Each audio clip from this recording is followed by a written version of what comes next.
శివదుర్గ జ్యోతిష్యాలయం ఆర్థిక ఉద్యోగ కుటుంబ మరే ఇతర సమస్యలకైనా పరిష్కారం చూపబడును. పరిష్కారం కోసం ఈ నంబర్ని సంప్రదించండి. నమస్కారాలు. ఈరోజు ఈ ప్రెస్ మీట్ నిజంగంటే ఇంత బాధాకరంగా పెట్టాల్సిన అవసరం పడుతుందని ఎప్పుడు కూడా మేము అనుకోలేదు. ఎందుకంటే ఈరోజు రాష్ట్రంలో ఏ స్థాయిలో మరి గాంజాయి కానీ డ్రగ్స్ కానీ చాలా ఈజీగా యువతకి అందుబాటులోకి రావడం అనేది నిజంగానే చాలా బాధాకరమైన విషయము, భయపడే విషయము. ఇంత పెద్ద స్థాయిలో గాంజాయి కానీ డ్రగ్స్ కానీ యువతకి అలవాటు చేయాల్సిన అవసరము ఎవరికి పడుతుంది, ఎందుకు పడుతుంది అనేది కూడా ఈరోజు పెద్ద ప్రశ్నగా మనం అందరం కూడా ఆలోచించాల్సిన అవసరం ఉంది. ఎందుకంటే ఈరోజు మరి ఏ విధంగా యువత చెడిపోతున్నారని మనం అనుకుంటున్నాం. అసలు యువతని చెడగొట్టేది ఎవరు? ప్రభుత్వాలే, నాయకులే ఈ విధంగా యువత భవిష్యత్తుతో ఆడుకునే ప్రయత్నాలు చేస్తున్నారు. ఎక్కడ లేని విధంగా దేశంలో ప్రభుత్వమే మద్యం షాపులు నడపడం ఏంటి, ప్రభుత్వమే యువతని ఆ మద్యం షాపులో పెట్టి షాపులు నడిపించేది ఏంటి అని చెప్పి దేశవ్యాప్తంగా కూడా ఒక చర్చ అయితే జరిగింది.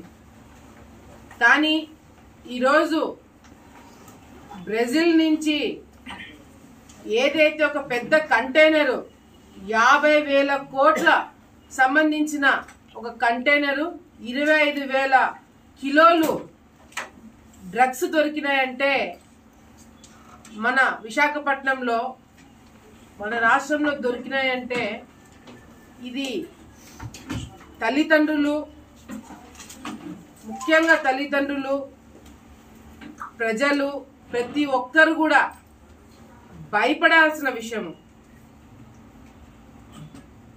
ఈ దేశంలో ఎక్కడ గాంజాయి దొరికినా దాని మూలాలు మన రాష్ట్రానికి కనుక్కుంటున్నారు. ఎక్కడి నుంచి సప్లై అవుతున్నాయంటే మన రాష్ట్ర పేరు దేశవ్యాప్తంగా కూడా వినిపించే నీచమైన రోజులు కనపడుతున్నాయి.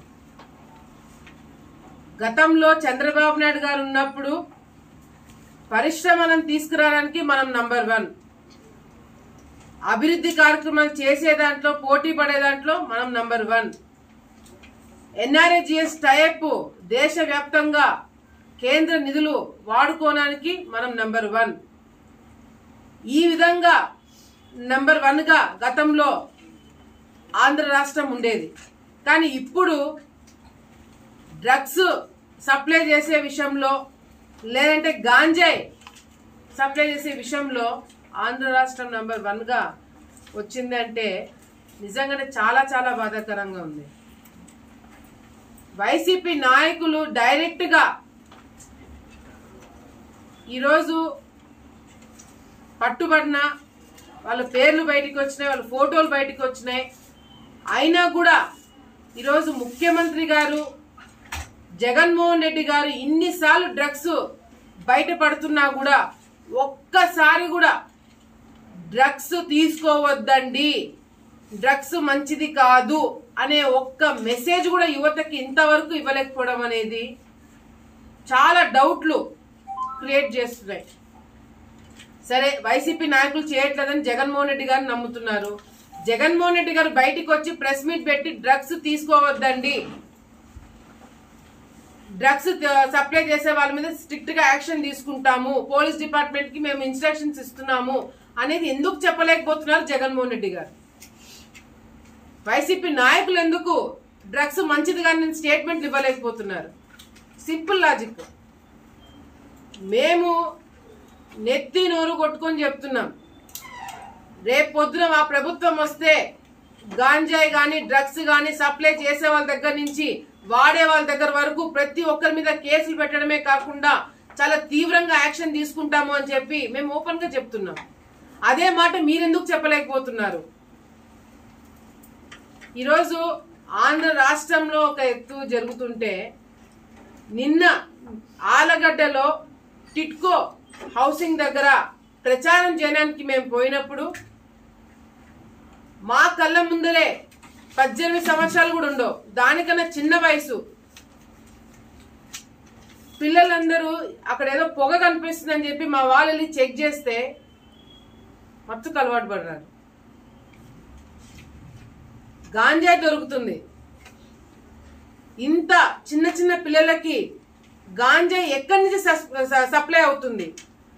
ఎవరు సప్లై చేస్తున్నారు? అంత ఈజీగా గాంజా ఎందుకు దొరుకుతుంది? ఎలా దొరుకుతుంది? నిన్న చూసి మాకే భయం వేసింది.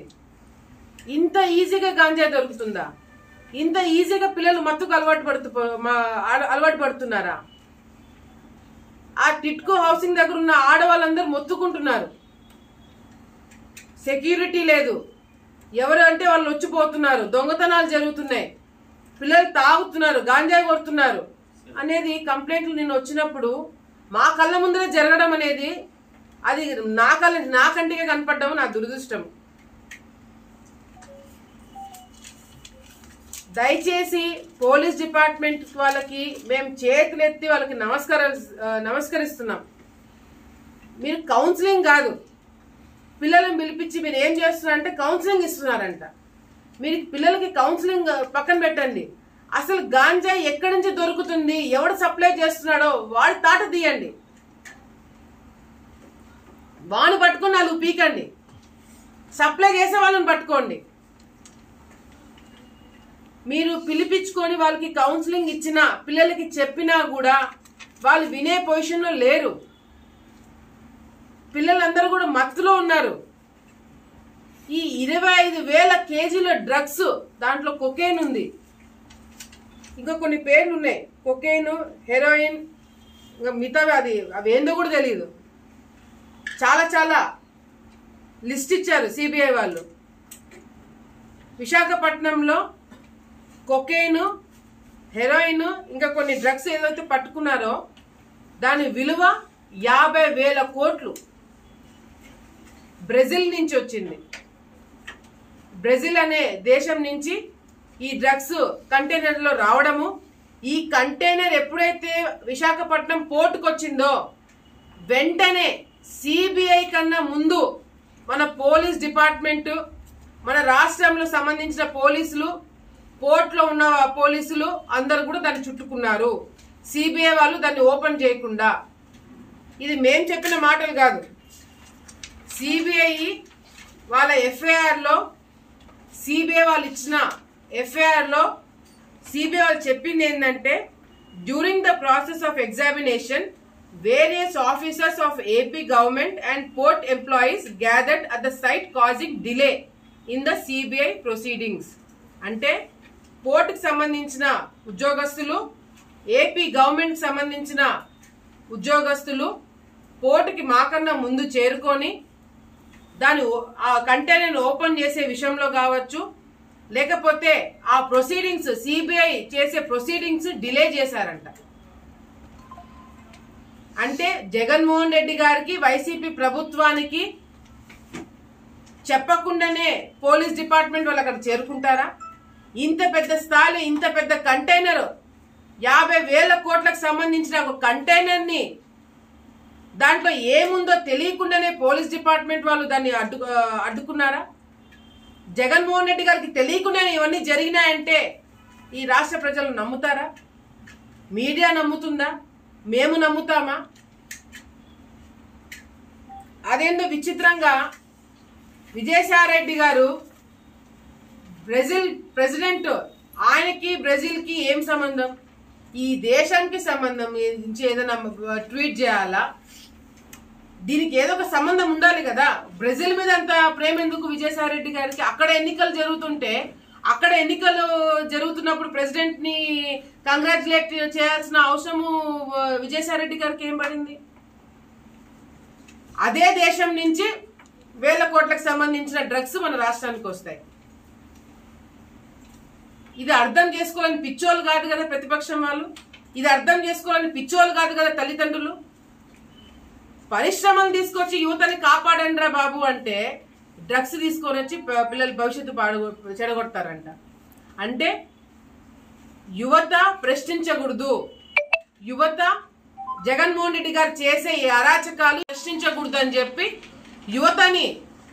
యువతని మత్తులో పెట్టి డ్రగ్స్ అనేది ఈజీ యాక్సెస్, డ్రగ్స్ అలవాటు చేసుకోవాలంటే అట్లా చేసుకోవచ్చని ఈ ప్రభుత్వం యువతకి నేర్పించి ప్రశ్నించే గొంతును నొక్కేసి ఈరోజు యువతని తప్పుదారి పట్టించడానికి ఒక పెద్ద కుట్ర జరుగుతుందనేది చాలా స్పష్టంగా అర్థమైపోతుంది. తల్లిదండ్రులు దీన్ని ఏ విధంగా చూస్తారనేది ఇప్పుడు చూడాలా. ఈరోజు నేను ఆఫ్ ద రికార్డ్ అంటే నా ఆఫ్ ద రికార్డ్ కాదు, పోలీస్ డిపార్ట్మెంట్ వాళ్ళే నిన్న చాలా మందికి మాకే చెప్పినారు, ఇష్టం వచ్చినట్టు పిల్లలు మత్తుకు అలవాటు పడినారు, ఈ గాంజా ఇవన్నీ దొరకకపోతే పెట్రోల్ డీజిల్ ఏదో తీసుకుని దాంతో ఏదో చేసి ఆ మత్తులోకి వెళ్ళిపోతున్నారంట. ఆలగడ్డలో పిల్లలు బ్యాచ్ వైజ్ గా తయారయ్యి ఎవరిని కొట్టిరమ్మంటే వాళ్ళు కొట్టొచ్చేటట్టుగా వాళ్ళని ఏర్పాటు చేసుకుంటున్నారంట ఆ మత్తులో. ఏందండి ఇది? ఆలగడ్డని ఎట్లా చూడాలనుకుంటున్నాం మనము, ఎట్లా కనిపిస్తుంది మనకి? ఇది నేనేమి సృష్టించి చెప్పట్లేదు కదా, టౌన్ లో ఉన్న వాళ్ళు చాలా మందికి తెలుసు. పిల్లలు మత్తుకు అలవాటు పడుతున్నారా లేదా అనేది టౌన్ లో చాలా మందికి పిల్లలకు తెలుసు, చాలా మంది తల్లిదండ్రులకు తెలుసు. నేనేమన్నా కావాలని నిందలేస్తున్నానా అది కూడా చెప్పండి. ఈరోజు కొంతమంది పిల్లలు, తర్వాత ఇంకా కొంతమంది, తర్వాత మొత్తము ఆలగడ్డలో ఉన్న ప్రతి ఒక్క పిల్లలకి అలవాటు అవుతుంది. వీళ్ళు గాంజాయి ఈ విధంగా మత్తులో ఉంటే ఆడపిల్లల సేఫ్టీ ఎవరిదండి బాధ్యత? ఆడపిల్లల్ని ఎవరు చూసుకుంటారు? ఆడపిల్లలు బయటకు తిరగగలుగుతారా? నిన్న టిట్కో ఇళ్ళకాడికి పోతే ఆడవాళ్ళు చెప్తున్నారు 6 తర్వాత డోర్లన్నీ వేసుకొని లోపల కూర్చోవాల్సి వస్తుంది, బయటికి రావాలంటే భయపడుతున్నాము అని. ఏం పరిస్థితి అండి ఇది? ఆలగడ్డలో ఈ పరిస్థితి, రాష్ట్రంలో ఈ పరిస్థితి. ఇంకా దిశ చట్టాలు ఏం పనికొస్తాయి? మీ ఆడపిల్లలకి పెట్టే పథకాలు ఏం పనికొస్తాయి? ఆడపిల్లలు బయటికి తిరగాలి కదా ఫస్ట్. ఇట్లా ఉంటే దాడులు పెరుగుతాయి ఆడపిల్లల మీద, చదువు సంధ్య లేకుండా పిల్లలు రోడ్డు మీద పడతారు. వాళ్ళ భవిష్యత్తు ఏమవుతుంది? వాళ్ళని చూసుకోవాల్సిన తల్లిదండ్రుల భవిష్యత్తు ఏమవుతుంది? ఈ రాష్ట్ర భవిష్యత్తు ఏమవుతుంది? ఈ దేశ భవిష్యత్తు ఏమైపోతుంది? ఆలోచించుకోండి దయచేసి. నిన్న ఆలగడ్డలో మా కళ్ళ ముందరే పిల్లలు ఆ విధంగా దొరికినారు. ఇంకా ఇదంతా ఇంటర్లింక్డ్ కాదా? ఇప్పుడు ఆడ మీరు సప్లై చేపిస్తున్నారు కాబట్టి ఇక్కడ పిల్లలకు దొరుకుతుంది, ఆడ గాంజా మీరు తెప్పిస్తున్నారు కాబట్టి ఇక్కడ పిల్లలకు దొరుకుతుంది. ఎక్కడో విశాఖపట్నంలో అనుకుంటున్నారేమో, ఎక్కడో కదా దొరికిందని అనుకుంటున్నారేమో, ఆలగడ్డ వరకు పాకింది, ఆలగడ్డ కూడా దొరుకుతుంది.